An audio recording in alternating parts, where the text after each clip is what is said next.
अमरावती जिल्हा मध्यवर्ती सहकारी बँकेचे अध्यक्ष बच्चू कडू यांनी त्यांच्या संचालक पदाच्या अपात्रतेला आवाहन देणारी याचिका मुंबई उच्च न्यायालयाच्या नागपूर खंडपीठात दाखल केली आहे।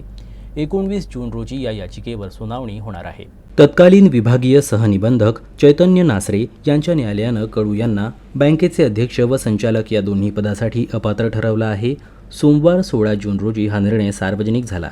दरम्यान मंगळवारी दुसऱ्याच दिवशी त्या निर्णयाला उच्च न्यायालयात आवाहन देण्यात आलं असं बच्चू कडू यांच्या वतीनं बँकेचे उपाध्यक्ष अभिजित ढेपे यांनी स्पष्ट केलं।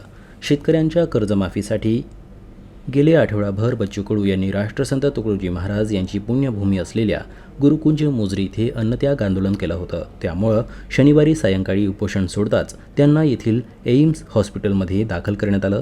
अशाही स्थितीत सहनिबंधकांच्या आदेशाला आवाहन देणारं असल्याचं बच्चू कडू यांनी सोमवारीच हॉस्पिटलमधून प्रतिक्रिया देताना स्पष्ट केलं होतं। नाशिक इथे आंदोलनादरम्यान सरकारी कामकाजात अडथळा निर्माण केला म्हणून येथील MLA MP विशेष न्यायालयानं कडू यांना 1 वर्षाची शिक्षा ठोठावली होती। नेमक्या याच शिक्षेचा आधार घेऊन विभागीय सहनिबंधकांनी बच्चू कडू यांना अपात्र ठरवलंय।